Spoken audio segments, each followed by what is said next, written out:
Hello everyone, FLASHRABBIT here in my single player Let's Play Survival World. Welcome back, how are you doing? Today we're going to build a potion brewer, an automatic potion brewing machine, which is going to make our life so much easier. We're always going to have a double chest of all the potions that we need in our world. But first, let's have a look at what I've been doing since you were last here. I've rebuilt the iron farm because the last one I built stopped working. I couldn't get it to work again, so rather than mess about, I built a proper one. So this is Tango Tech's design, which gives us more iron than we could possibly know what to do with. I've got all the iron that I need to do the jobs in my world. And also, I've joined the TriCraft team, so there's another video every week coming from the TriCraft server from now on. I'm building the potion brewing machine in the same place that I've built my villager trading hall, so let's get over there now and make a start. Here we are over at World Spawn, where I've built the iron farm, and as you can see it's working an absolute treat. Now I didn't make the pads at the bottom quite big enough. They're about one, maybe two blocks too short, so a couple of golems sometimes come out of the pads and they don't burn in the lava, but I'm going to leave them because they're a bit like bouncers. They sort out any mobs that might come into this area. Over there you can see behind me I've made two little rooms. I dug out this whole area and I thought, you know, we could have some sort of observation platforms, as if this is some kind of golem experiment station. I don't know. So that's what I've done there. I've just dug out a couple of rooms. I'm thinking of putting some like flickering lights in there just for atmosphere, but we'll see. So let's get on with this potion brewing machine. This is over here in the villager trading hall, where we've got our zombie powered trading hall. If I can press the button, there we go. I've got some nether wart from the nether and some soul sand. Obviously I'm going to move this because the potion brewing station is going to come along this wall. Now this went out into the outside, so I've had to build up this wall to keep it encased and keep it indoors. We don't want any nasty surprises coming from outside, do we, and blowing up all our hard work. So this is a design by a guy called Impulse SV. I'm pretty sure you'll have heard of him already. He's from the Hermitcraft server and he's an absolute genius. I keep saying that about these people, but to be honest with you, I do really respect people that can come up with these contraptions, because I can't. So it's really good that they come up with them and I'm able to use them in my world to make my Minecrafting so much easier. And what happens, this potion brewer will keep a double chest filled up with the potions of our choice, depending on the ingredients we've got in these droppers here. So if I take out some of these potions like this, they're backed up into the hopper, and once the hopper's empty, then the brewing station begins its process of brewing the next potion to keep this chest filled up, which is absolutely fantastic.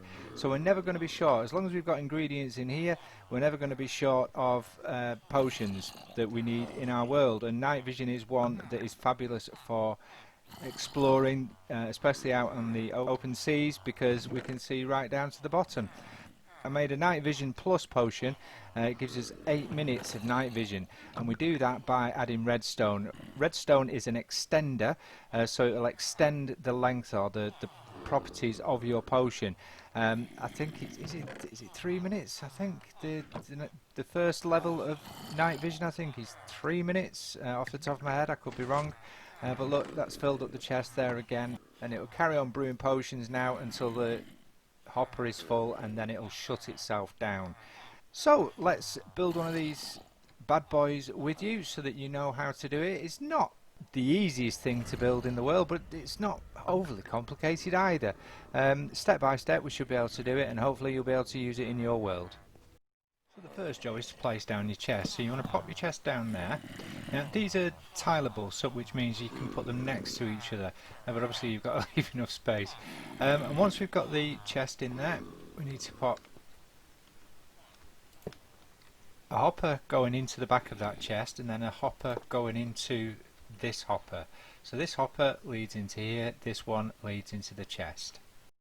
Okay, so we want to get some solid blocks, and we want to put a solid block behind the hopper there, one on top of it, one behind that one, and one down there. And then we're going to come up on top, put a blob of redstone there, blob of redstone there, and then in between these blocks here, if I can actually get hold of it, there we are, put a redstone repeater there. Then we need to put a block on the side of that one. We need to get our redstone again, pop some redstone there, and then pop a redstone torch on this block here. So you've got that. Okay, so then we need to come up here, we need to put a temporary block on top of our chest, so you shift click and just pop that down there. Then we need to get our droppers. We're going to make a dropper tower now, and we need droppers facing towards, shift click, flash, shift click, and we need to create a dropper tower that faces towards the back of the machine, just like that. So that's 3, another 1 and 4. So we need 4 droppers above the chest. Break that block now, and then behind the brewing stand here we just need to pop a comparator leading into that redstone dust like that, and then we need to put a temporary block there like that, and we need to get our observer. We need to put an observer facing down, so you can see if I get down here, you can see that the face of the observer is facing down, so it's observing what's in front of it. Now on my texture pack, like I said before, it looks a little bit different, but in vanilla, if you're using the vanilla texture pack, you'll have a little face on the front there, and that is what needs to be facing down towards the floor like that. And then we need a sticky piston. That sticky piston goes facing upwards like that, and then we need to come over here and we need to get another observer, and that observer needs to face the back away from the front of your machine. And then, which I haven't got, you need some slabs. Have I got any slabs in there? Yeah. We need some slabs, and that needs to go on there like that. On this slab we need to put a repeater just there like that, and then on the front of that repeater we need another solid block like that, and on top of that repeater we need another blob of redstone dust, and we're almost done. Let's come back down here now.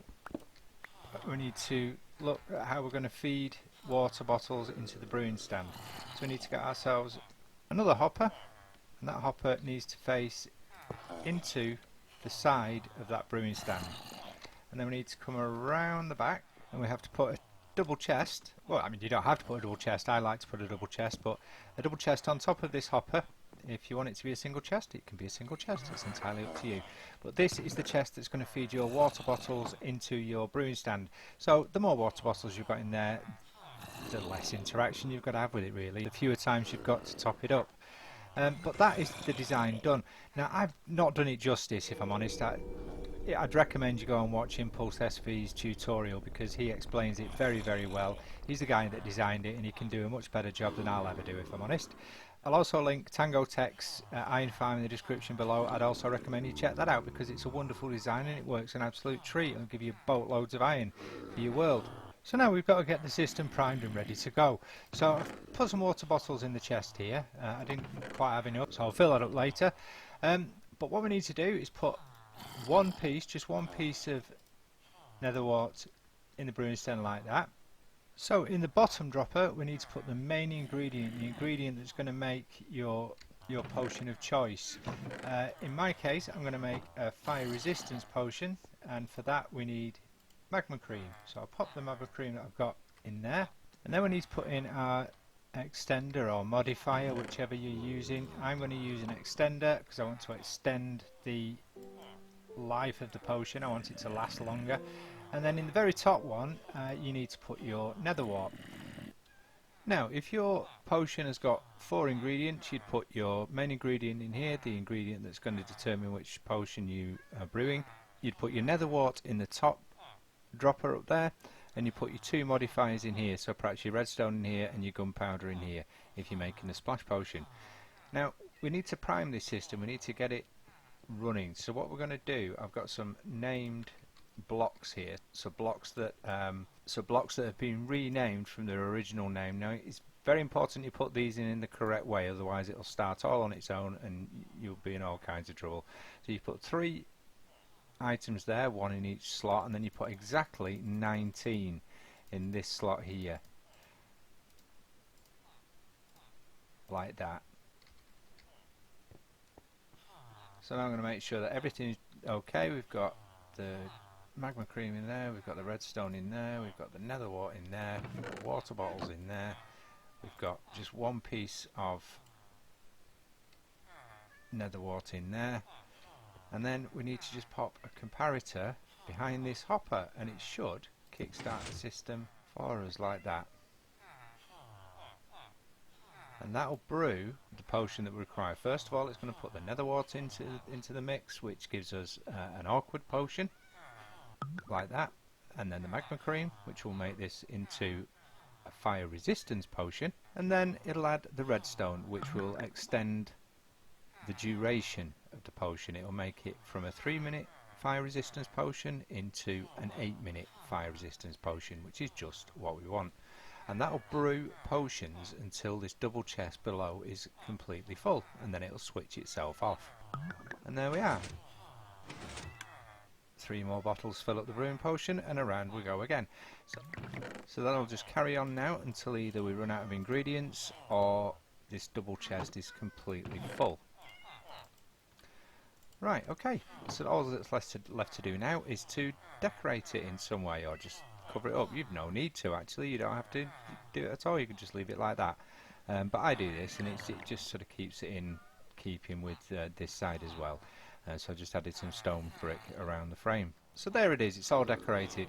So we've got some item frames with the ingredients of the potion that's being brewed, and water bottle for the chest there. Not really necessary, you could just put a sign on to say what you're brewing in there, but I like it this way. The stone frame around it, as I say, just gives a little bit of decoration, ties it into this side, but it's not entirely necessary. So I'm going to go ahead and finish these off camera. So here we are, we've got 4 stations completed now. We've got the night vision over there, which we talked about earlier. We've got the fire resistance, which we built together. I've also added instant healing and swiftness. Now, just a word on the modifiers. Like I said to you earlier, the redstone is an extender, so it'll increase the duration of your potion, how long it lasts. It'll last longer if you add redstone to it. Glowstone dust is a thickener, and what that'll do, that'll increase the potency of your potion, so it'll make it more powerful.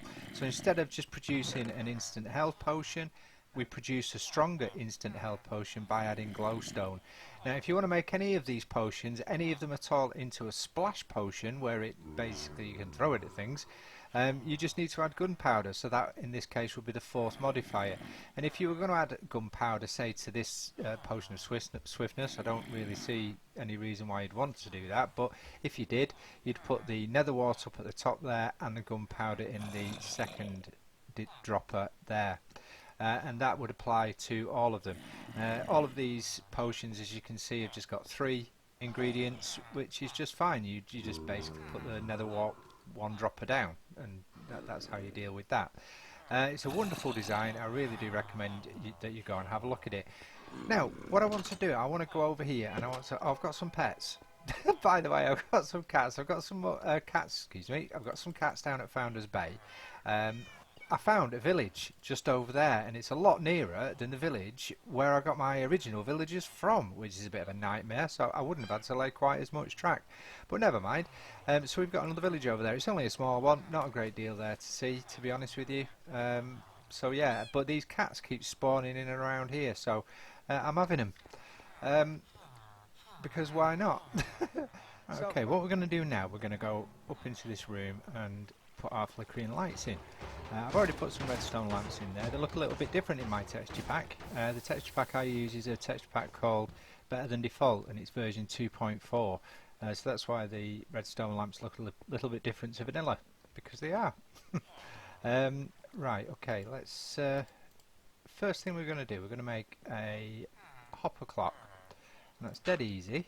You just get your hoppers, you put a block down, point a hopper into it, break the block, and then another hopper pointing into the first, and they just point, the nozzles point into each other, and we don't put a block there, we put the block inside of the hoppers like that, and it just bounces backwards and forwards between those hoppers now forevermore. and then we want to read a signal off of that hopper. So when it's got an item, it sends out a little redstone pulse like that. So then we'll get some redstone, pop down a repeater, we'll run redstone into that one, and then we'll get another repeater, redstone, repeater, redstone, and then we'll put these on 3 ticks and that one on 2 ticks. They just pulse basically, and it just gives for a little bit of atmosphere. So that's that done, and it's just that sort of evil laboratory kind of look and feel, isn't it, with sort of flickering lamps and maybe everything's not working quite right as it should do, because they're like the cheapskates. So that's that done. We'll just wait till the night time falls, and then I'll show you this in the dark and you can see what you think of it. And that's what it looks like at night. Oh, we've got a visitor. Plop. Oh, sort him out. Look at that. What a security team. I'm going to have to extend these pads just by a couple of blocks really, just to capture these odd ones. I keep knocking them out and they just keep falling out, so I'll have to deal with that, which I'm sure I will. I'll get round to it like everything else. Well, that's rude. Good boys. Well, that's it for now. Thank you very much for watching. I really hope you've enjoyed the episode. If you have, please press the like button. And if you've really enjoyed it, consider subscribing. And if you don't want to miss any of my uploads in the future, press the bell icon and I'll be sure to let you know the next time I upload a video. But for now, thanks for watching. Bye.